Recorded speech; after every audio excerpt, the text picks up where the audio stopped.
Praise the Lord. இந்த காலை வேளையிலும் உங்களை மறுபடியும் சந்திப்பதில் மிக்க மகிழ்ச்சி அடைகிறேன்.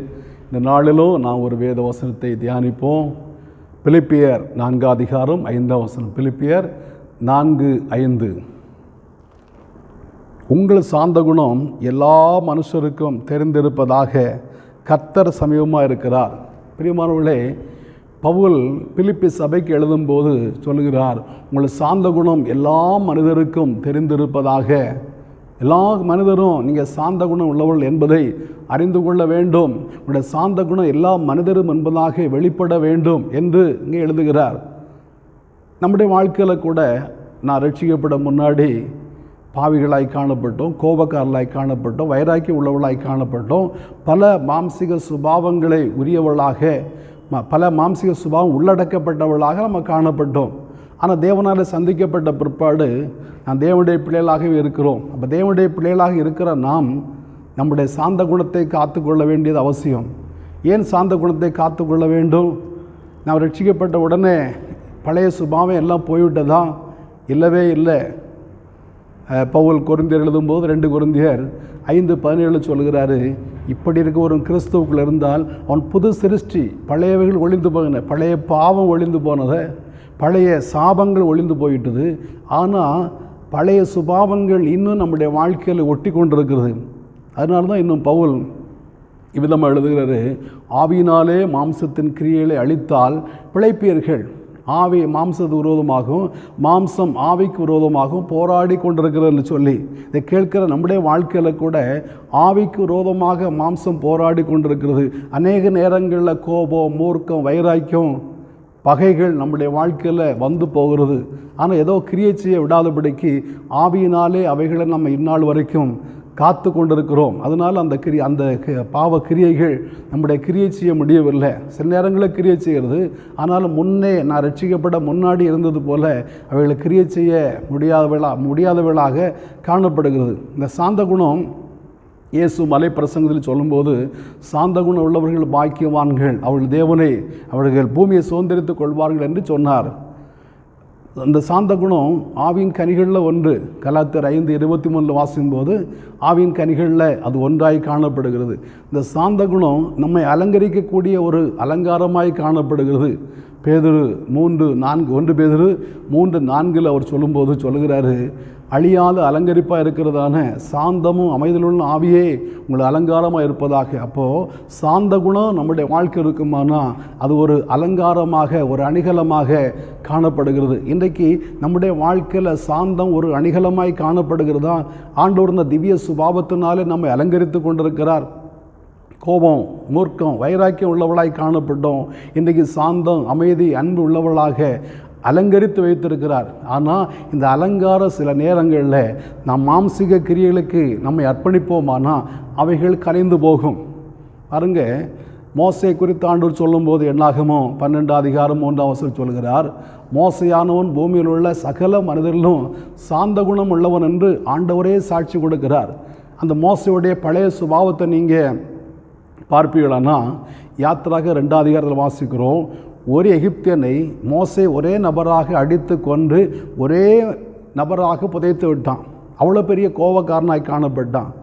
அவனுடைய பக்குவப்படுத்தப்படாத அந்த சுபாவம் ஒரு மனிதனை கொன்று போடுது. ஆனால் இந்த மோசே ஆண்டவர் சந்தித்து அவனை 40 வருடம் வனாந்தரத்தில் ஆடுகளை மேய்க்க வைத்து அந்த சாந்த குணத்தை, பொறுமையை, அன்பை கற்றுக் கொடுத்து அதுக்கப்புறம் மோசேயை ஆண்டவர் தம்முடைய ஜனங்களை வழிநடத்தும்படியாக அவனை தெரிந்து கொண்டு வந்தார்.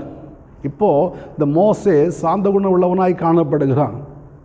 அவனுக்கு விரோதமாக ஜனங்கள் பல முறை கற்களை எடுத்தார்கள், பல முறை அவனுக்கு விரோதமாக பேசினார்கள், பல முறை அவனுக்கு எதிராக செயல்பட்டு வந்தார்கள். எல்லா முறையுமே அவன் கர்த்தருடைய சமூகத்தில் போய் மோங்குப்புற விழுகிறவனாய் காணப்பட்ட ஆண்டவரே, இந்த ஜனங்க விதமான முரட்டாடு ஜனங்களாக இருக்கிறான்னு சொல்லி ஆண்டுடைய சமூகத்தில் விழுவான ஒழிய அவனுடைய பழைய முரட்டு சுபாவம் வெளிப்படவில்லை. அதனால் மோசை குறித்து ஆண்டவர் சொன்னார், அவன் சாந்த குணம் உள்ளவனாய் காணப்பட்டான் என்று சொல்லி. அவன் பூமியில் உள்ள எல்லா மனிதரை பார்க்கல சாந்த குணம் உள்ளவன் என்று ஆண்டவரே சாட்சி கொடுத்தார். அவனுடைய வாழ்க்கையில் சில நேரங்களில் அந்த கோபம் வந்தது. யாத்திரை 32 வாசிக்கும் போது மோசே கோபம் கொண்டு கற்பலைகளை மலையின் அடியில் எரிந்து உடைத்து போட்டான் என்று வாசிக்கிறோம். யாத்திராகமம் 20 அதிகாரத்தில் ஆண்டவர் ஜனங்களுக்கு 10 கற்பனைகளை கொடுத்தார். அவைகளை ஜனங்கள் ஏற்றுக்கொண்டார்கள். மறுபடியும் மோசே மலைக்கு மேலே கூப்பிட்டு பிரமாணங்களையும் கற்பனைகளையும் ஆண்டவர் சொல்லிக் கொடுத்தார். இப்போது ஆண்டவர் அவருடைய கையினாலே அவர் எழுதி 10 கற்பனைகளை 2 கற்பலகைகளை எழுதி கொடுத்து அனுப்பினார். அதை வாங்கி கொண்டு 40 நாள் தேவ சமூகத்தில் காத்திருந்து புசியாமல் குடியாமல் ஆண்டோடைய சமூகத்தில் காத்திருந்து இந்த கற்பலைகளை வாங்கி கொண்டு வருகிறான். கற்பலைகளை வாங்கி கொண்டு வருகிறதான மோசே ஜனங்கள் பொன் கண்டுகுட்டியை செய்து அதுக்கு முன்பதாக பலியிட்டு அதுக்கு முன்பதாக ஆடி பாடுகிறத பார்த்ததும் அவனால் தாங்கிக் கொள்ள முடியவில்லை. அவன் கற்பலையை ஆண்டவர் செய்ததான கற்பலகை, ஆண்டவர் கையினால் எழுதி கொடுத்ததான கற்பலகை, ஆண்டோடைய கையெழுத்தை பார்த்ததான அந்த மோசே அதை கோபத்தினாலே அடி எறிந்து உடைத்து போட்டான். அப்புறம் அவன் மன்னிப்பு கேட்டான். ஆண்டோட சமூகத்தில் ஜெபித்தான், அழுதான். மறுபடியும் ஆண்டவர் அதை மன்னித்து மறுபடியும் 2 கற்பனைகளை கொன்று சொல்லி அவை எழுதி கொடுத்தார்.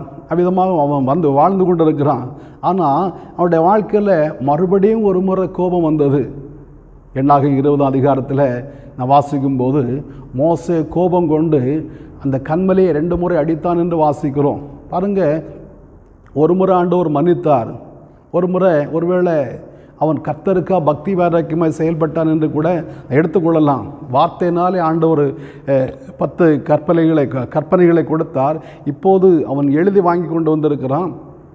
ஜனங்கள் ஒருவேளை தவறி விட்டார்கள். ஜனங்களுக்காக ஆண்டவருக்காக அவன் பக்தி வைராக்கியத்தோடு கூட அதை உடைத்து போட என்று கூட எடுத்துக்கொள்ளலாம். அது தவறு.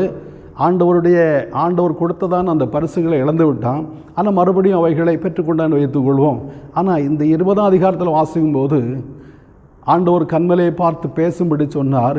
இவன் கோபப்பட்டு அந்த இடத்துல வாசிப்பில்லைன்னா உங்களுக்கு இந்த கன்மலையிலேருந்து தண்ணீர் கொடுப்போமோ பாருங்க என்று சொல்லி அந்த கன்மலையை ஓங்கி 2 முறை அடித்தான். ஜனங்க தாகத்தினர் இருக்கிறாங்க, தண்ணி வேணும்னு கேட்குறாங்க.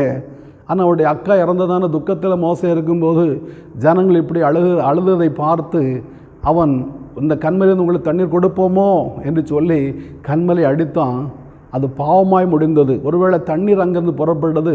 அந்த அதிகாரத்தில் நான் வாசிக்கிறோம். மோசையை பார்த்து ஆண்டவர் சொல்கிறாரு, நீ இந்த கன்மலை அடித்தபடினாலே ஜனங்களும் முன்பதாக என்ன நீ பரிசுத்தம் பண்ணாமல் கன்மலை அடித்தபடினாலே இந்த ஜனங்களை நான் கொடுக்குற கானான் தேசத்துக்கு நீ போக மாட்டாய் என்று சொன்னார். அந்த அதிகாரம் கடைசியிலே ஆரோன் மரித்து போகிறார். உபாகமத்தில் வாசிக்கும்போது ஆண்டவரை பார்த்து மோசே கெஞ்சுகிறார். ஆண்டவர் சொல்கிறார், இனி இதை பற்றி என்னிடத்துல பேசாத. ஜனங்கள் கானான் தேசத்துக்கு போவார்கள், யோசுவா அவர்களை வழிநடத்துவான், நீ கானான் தேசத்துக்கு போக மாட்டாய், நீ கண்களாலே கானான் தேசத்தை பார்ப்பாய், போக மாட்டாய் என்று சொல்லி என்னை கேட்கிற அருமையான தேவனுடைய பிள்ளைகளே, 40 வருடம் இந்த ஜனங்களை எகிப்திலிருந்து புறப்பட பண்ணினார். பார்வோனுடைய சண்டை போட்டு பார்வோனுக்கு அந்த எகிப்து தேசத்தில் 10 வாதைகளை வரவழைத்து அந்த எகிப்து தேசத்தையே ஒரு வழி பண்ணிட்டார். வாதைகளினாலே அழித்து போட்டார், ஜனங்களை அழித்து போட்டார், தலைப்பிள்ளைகளை அழித்து போட்டார். அந்த 10 வாதைகளினாலே அவ்வளவு காரியங்களை செய்து ஆண்டுடைய கிரியைகளை அங்கே நடப்பித்து ஜனங்களை புறப்பட பண்ணி கன்மலையை செங்கடலை பிளந்து ஜனங்களை புறப்பட பண்ணார். கன்மலை திறந்த தண்ணீரை வரவழைத்தார். வானத்திலிருந்து மன்னாவை புளிய பண்ணி ஜனங்களை போசிக்க பண்ணினார். எவ்வளோ காரியங்களை செய்தான் அந்த மோசே. ஆண்டவர் முகமுகமாய் பார்த்து கற்பனைகளை எழுதி வாங்கினதான் அந்த மோசே அவருடைய வாழ்க்கையில் சாந்த குணத்தை இழந்தபடினாலே, ஆண்டவராலே சாந்த குணமுள்ளவன் பெயர் பெற்றதான அந்த மோசே சாந்த குணத்தை இழந்தபடினாலே கானான் தேசத்துக்கு போகவில்லை. என்னை கேட்கிற அருமையான தேவனுடைய பிள்ளைகளே, நாம் இயேசுவை ஏற்றுக்கொண்டு இயேசுவாய் வாழ்ந்து கொண்டிருக்கிறோம். தேவனாலே நாம் பயன்படுத்தப்படுகிறவர்களாய் கூட இருக்கலாம். ஆண்டுடைய திவ்ய சுபாவங்களை நாம் பெற்றுக்கொண்டவர்களாய் காணப்படலாம். ஆனாலும் நம்முடைய மாம்சீகம் வெளிப்பட்டு மாம்சீக கிரியினாலே நாம் பொறுமையை இழந்து சாந்த குணத்தை இழந்து விடுவோமானா நாம் பரலோக ராஜ்யத்தை இழக்க வேண்டிய ஒரு அபாயம் காணப்படுகிறது. ஆகையினால தான் பவுல் சொல்கிறாரு, ஆவியினாலே மாம்சத்தின் கிரியில் அழித்தால் பிழைப்பீர்கள். நம்முடைய வாழ்க்கையில் கோபம் மூர்க்க வருகிறது, ஆனால் அவைகளை ஆவியினாலே அடக்க வேண்டும். பொறுமையினால் உங்கள் ஆத்மாவை காத்துக்கொள்ளுங்கள் என்று நான் வாசிக்கிறோம்.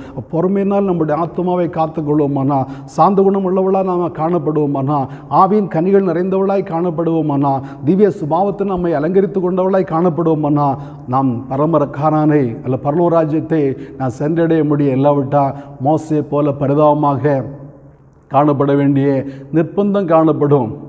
ஆண்டவர் ஒரு முறை மன்னிப்பார், 2 முறை மன்னிப்பார், எப்போதும் மன்னித்தன்மை சேர்த்துக்கொள்ள என்று சொல்ல முடியாது. அவர் இரக்கமுள்ள தேவன், ஆனாலும் நம்மை எப்போதும் மன்னிப்பார் என்று நான் எதிர்பார்த்திருக்க முடியாது. நாம் சாந்த குணம் உள்ளவளாக, திவ்ய சுபாவம் உள்ளவளாக, ஆவியின் கனிகள் நிறைந்தவளாக காணப்படுவோம்னா அந்த பரம கானானை நாம் சென்றடைய முடியும். அல்லாவிட்டா வழியிலே நாம் அழிந்து போக வேண்டியதான சூழ்நிலை நேரிடும். நான் பரலோராஜ்யத்தை சென்றடைய முடியாமல் கானான் தேசத்துக்கு பரம கானான்னு போகாமல் நான் நரகத்துக்கு போக வேண்டிய நேரிடும். மோசே வழிநடத்தின ஜனங்கள் கானான் தேசத்துக்கு போனார்கள், மோசே கானான் தேசத்துக்கு போகவில்லை.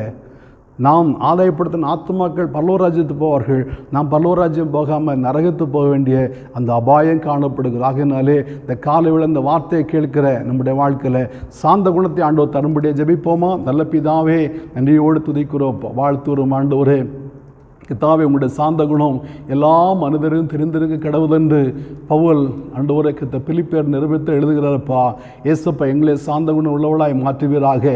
அநேக நேரங்களில் எங்களுடைய வாழ்க்கையில் கோபம் வந்து விடுகிறது, மூர்க்கம் வந்து விடுகிறது, மாம்சிக சுபாவம் தலை தூக்குறது. ஆண்டவரே, ஆவியினாலே அவைகளை கித்தாவே ஆளுகை செய்யக்கூடிய கிருபைகளை அல்லது ஆவியினாலே மாம்சத்தின் கிரியைகளை அழிக்கக்கூடிய கிருபைகளை ஆண்டவரே நீர் எங்களுக்கு தர வேணுமான்னு ஜெபிக்கிறோப்பா. நாங்கள் அநேக விஷயங்களை தவறுகிறவர்களாக இருக்கிறோம். ஆண்டவரே, இந்த கிருபையாய் இம்மட்டும் மன்னித்து ஆண்டவரே எங்களை வழிநடத்தி வருகிறீரே, நன்றியோடு துதிக்கிறோப்பா. இன்னமும் நாங்கள் ஆண்டவரை வழி தவறி போய்விடாதபடிக்கு, இயேசுப்பா விழுந்து விடாதபடிக்கு தேவன் எங்களை காக்கணும்னு ஜெபிக்கிறோம். அப்பாவுடைய கரங்களை அர்ப்பணிக்கிறேன் இயேசு மூலம் பிதாவே. ஆமேன், ஆமேன். ஆண்டவர் உம்மை ஆஸ்வதிப்பாராக.